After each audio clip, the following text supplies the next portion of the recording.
माना Tumin ngausinabadudi kanana khangni maga khwaidagi naksina tinaruba loinaruba ningthemna khak magi matau urubani khanglubani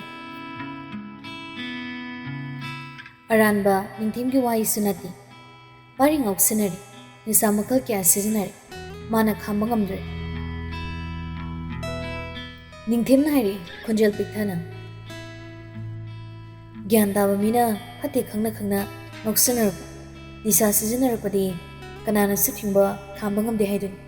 aina kari ngamluni haigani ningthemgi wado tahogumsidau pari makhura joina kari haibunone ningthem kaka kishnatida pari gi thabak ama tanari haibetuna kamdauba kari thabakno kaka idi khangjadebu hai nangna khangde haibisibu kainoni asukluna tinarga thabak ama tanari hai koi pari se larik kanna ahingda pai haine noina dom jana thabaki lairak oiramdau mandida se nobel mayam ma natraga angang school da larik taknabagi mana larik pabasu oirambe othoida phare kadai da chalu dori noibo suti numit ni ne nga koitholuge tawne ka hai koi pari si nupi ga khangna jana leibro ningthem nokpa khanglatuna mawa kaka leramdau manbrane kaide maladagi handaktine makoi ga kakti masasi imon mosina uine wakhal nungai taba mal kari tawre hanglure hairak tukslaiti mana ma haire kura kem tawdabani da pari do yumgi dari da phaminaduna wari sanari pari gi makhura joiga pari gi mayumda lakliba ningthemga pari imung lomdagi thokli chumi chamona na ure hujikti masang matawdo makoi marang isang sangli masamso kakkani khangre themba thoklase yam thuina hoi kaka amo akoi chalugi gi ani da tholamini ningthemgi bike purakpa konthongwai da khamduna thamlambado start tawki pari na maningda tongkhatli ani do lakmini ningthemna maruk mapang khara pulusi haidana pari bahuduna puthorakpani suti numituda pari do matomda sumla helabadi makok chakhiba tare ningthem ta singna kiri pari yari hanagum marakta karan furakadradi khangba nati main road yusilake pari na bike tabu khamale haibaga tawbaga noki dum taw irai laina mana hairami ai ngasi mi arangba marakta lingre ko kam chikle nang yautho halakpaga hairamo ai lambi da ngairamgene ko ningthem pari da thajara yengduna tawklani khanglaban laudana wa tongnuda nare kok nungai drene bondo ningthemna sawrangana mabu sum yeng laikhibaduda pari na ahoina dum nokthuri phagi na tene nangbo chathoro thengkhrani minai sukujidi kana roi khang ningthem matomda yangna bike da thauki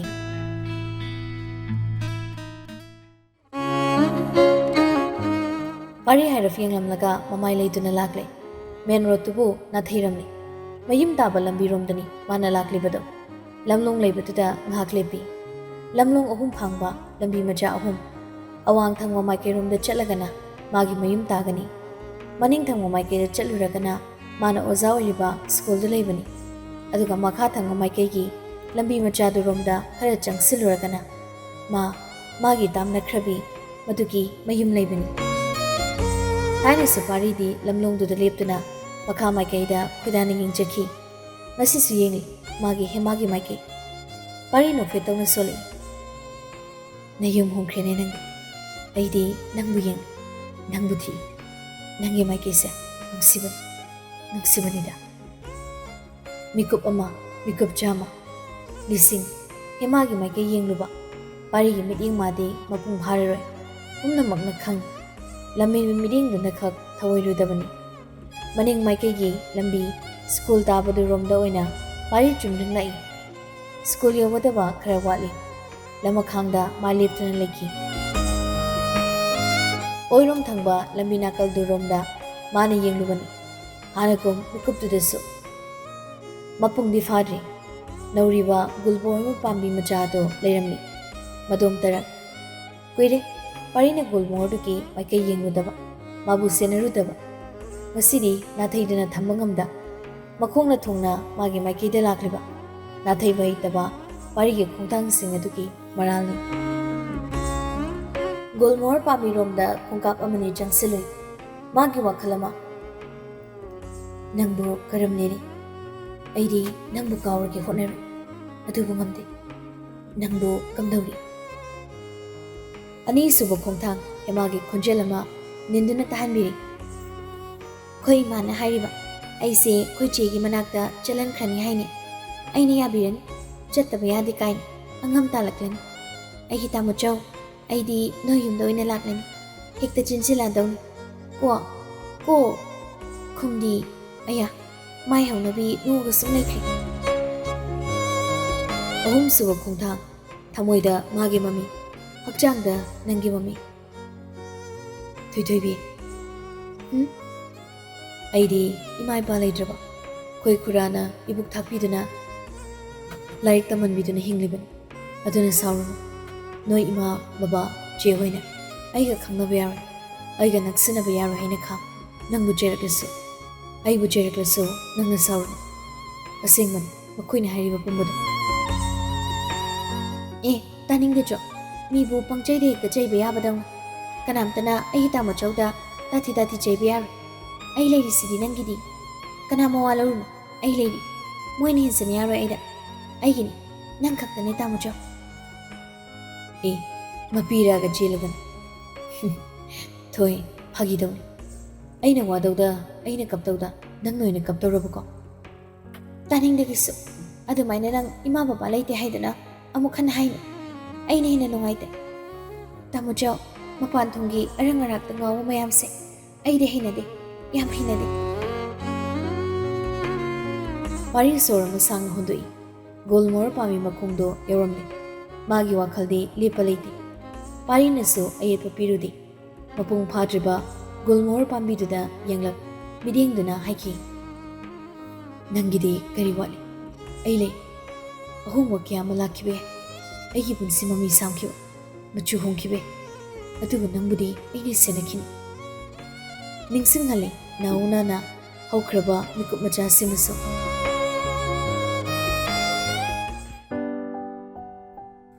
hema hoigi laikai ki mache thokpi ningthogina mane thokpi bindia hoida lakli hema chathokhi matang aduda mayumna leinadi hema gi mama landoni ga ngasidi luthana bindia ga watane inama aidi haibidi hairisini ko asam awang laikai ki khoi bema hema ga khangnai haiba pari haido handak numit mari ni mangani suri haine agwati haibra aduda training amagi chatkhi haine ma he khalak pagane aidi ba inau hema se mangonda chengki dau malibu inama hoine su pari bu yada ba mongsi ubada aidi itha thasadre bindia isa se punduna kada solunsen thamgada badang mangairi pura mai pare haiduda lukhrabani ni mapana phuyadi aina phuiche yadi machena su amanakta lehelasi adum tawradi pariga kaina hanba laptokna hanba yani haidana aiga wamuna tanarabani ada chathanaba flight ticket phawba kaklabani mapot yomlabani aduga namdana hek mana khoi mayam se amduna sida leiribisin mai pari haiduna ne semjin bikra mari jasi inama ekho iya ningtawoisu hemaga pari haiduga khangnei nungsinei habse khangba mali adubu mana hemabu nungsijaba pamjaba sidi ngasisu hemabu yengba lakhawi aikhoida changlo habse yade a ipamlomgi ningthaugi mama manamaduna hemabu masak amutang yengba lakjage harklibise kuirabani yarobai nama hemadi angangi heyeng tungda nungsinabana chaba yaba nati mabu wani haibani aina haibi pari haiba angang nupa machado phai gyan tai adugu imungdo adugnan mama mapa malemnabadi phai adusunati makhura duna yoklibani sidabu khoi hemana tungda karamna nungaina legadoribano ibema bindia inama wakhal khanpham khangri kari tawni ai kokse yamna sare inama parina sida leidri kansida a khoi hema se ningthoda namdana ꯑꯩꯈꯣꯏ ꯃꯌꯥꯝ ꯁꯤꯜꯂꯒ ꯆꯦꯜꯍꯟꯈ꯭ꯔꯁꯤꯕ ꯕꯤꯟꯗ꯭ꯌꯥ ꯅꯪꯅ ꯍꯥꯏꯔꯤꯕ ꯋꯥꯗꯨꯕꯨ ꯑꯩꯕꯨ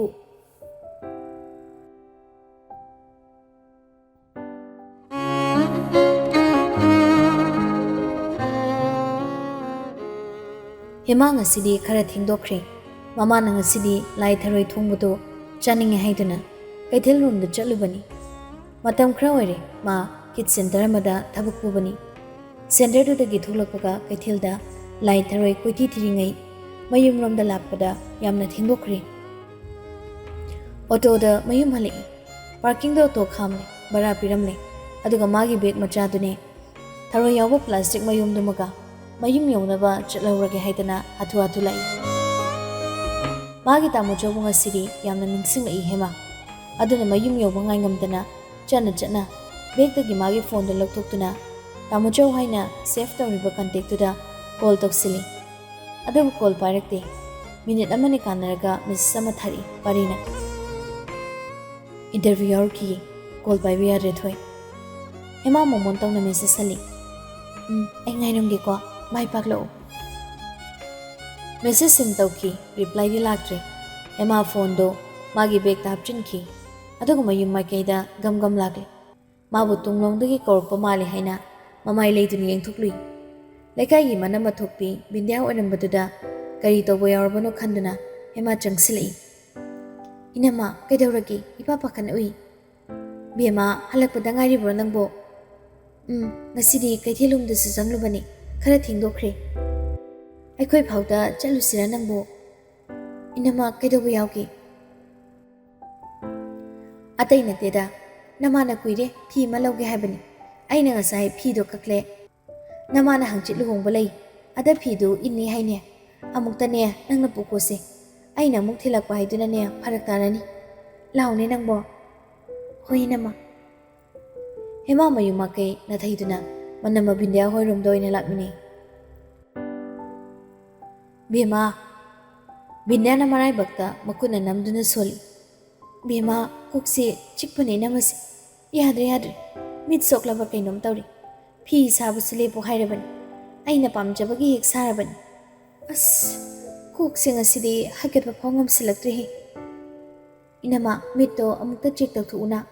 सुम अदुमाई लेसिलदि इसा सोपो हेलनिये इने इने नुपागी अरुम खुंजेल अमना नाकलदगी कौरपदा नुपी अनिदु येंथुक्लुई हेमा नुपादो मसक खंगनि मयुम थोंगाल मनाक्ता तोइन उमनबगी नोंमोंतदि कौनरुब नते कनानो करिनो हाइबसो माना खंजब नते बिंद्या नोखे तवी निंथाओ कदोमदगिनो नातोम तरो बोबसजु यावरक्ली गारीदा लेहोय आई इने होइदा लाकनी ए करी लेरे नमाना करी हरकपगे ओ नमाना नहान युमगी लाई मखुरुम से हरकपनी पांजीदो अखोय लेकाइदगी ओइबनी अदुगी वा ओइरमनिने होइने अदुम इमाना हरि वा तानरो हाइदना आई लाकनी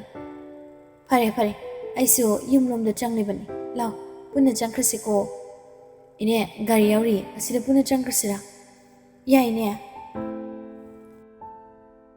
हेमा नुपादुगा बिंद्यागा हाइनरिबा वासिंगदो सुंगतादुना ले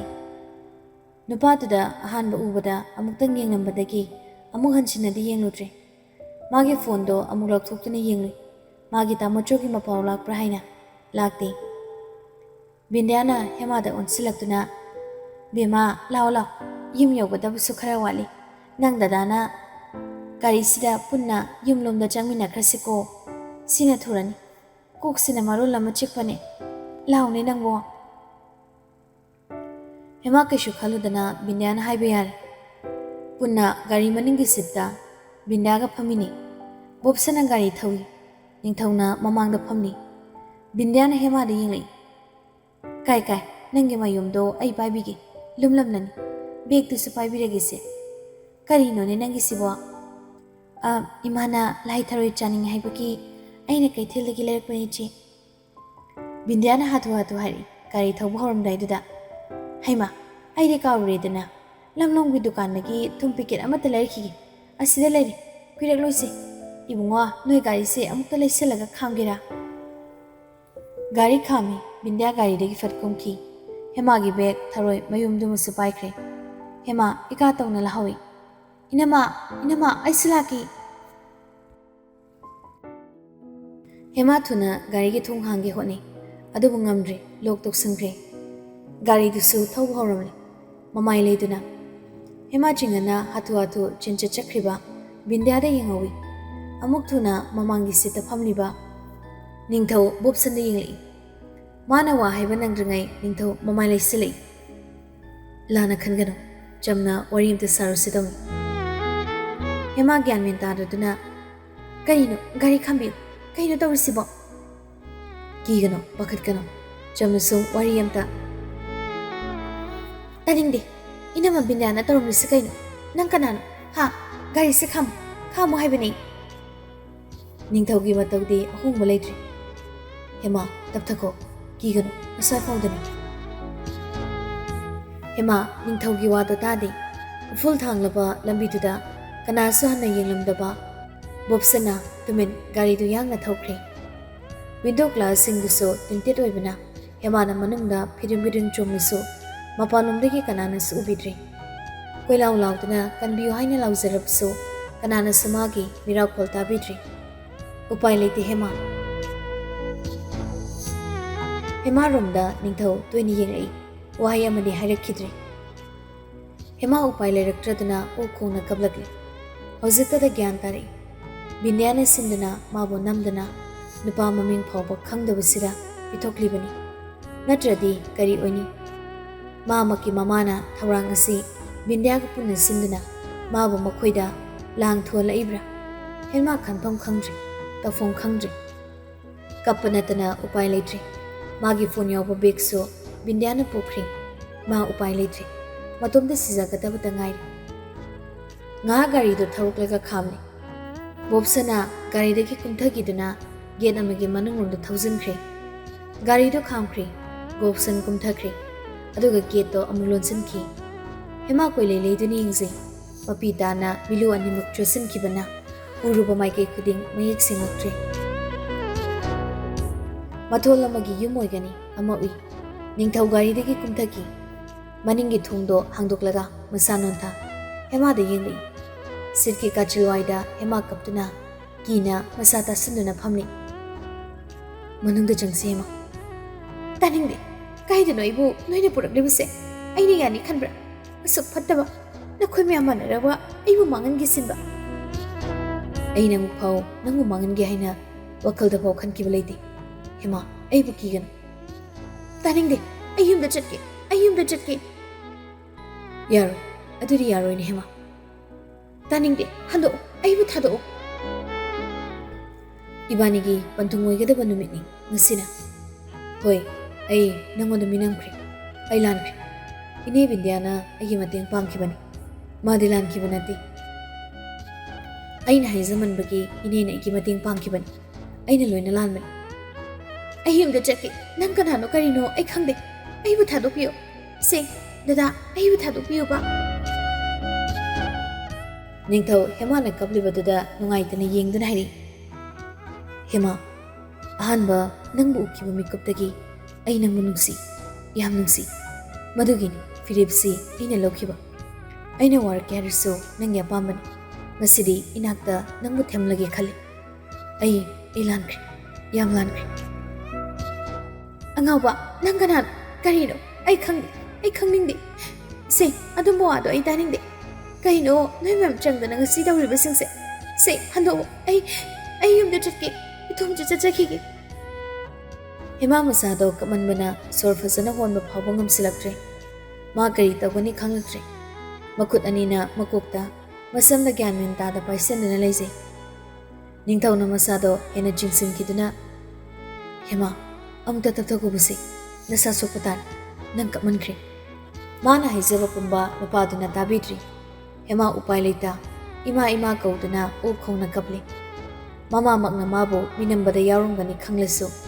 ꯅꯤꯡꯊꯧ ꯉꯥꯏꯍꯥꯛ ꯍꯦꯃꯥꯕꯨ ꯌꯦꯡꯉ ꯂꯩꯈꯤ꯫ ꯃꯇꯧꯗꯨꯗ ꯕꯣꯕꯁꯟ ꯃꯅꯥꯛꯇ ꯆꯪꯁꯤꯜꯂꯛꯏ꯫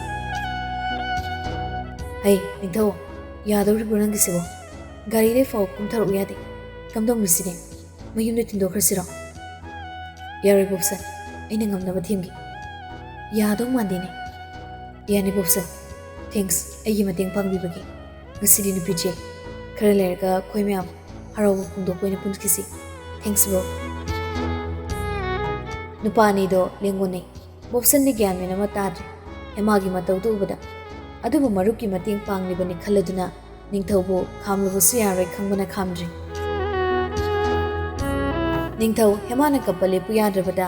ꯃꯥ ꯑꯣꯏꯅ ꯒꯥꯔꯤꯒꯤ ꯃꯅꯤꯡꯒꯤ ꯁꯤꯠꯂꯣꯝꯗ ꯂꯥꯛꯇꯨꯅ ꯍꯦꯃꯥꯒꯤ ꯃꯅꯥꯛꯇ ꯐꯝꯅꯔꯦ ꯍꯦꯃꯥ ꯁꯥꯎꯅ ꯆꯪꯁꯤꯜꯂꯛꯀꯅꯨ ꯍꯤꯡꯆꯥꯕ ꯅꯪ ꯆꯪꯁꯤꯜꯂꯛꯀꯅꯨ ꯍꯦꯃꯥ ꯀꯌꯥꯝ ꯀꯨꯏꯔꯦ ꯅꯪꯅ ꯀꯞꯂꯤꯁꯦ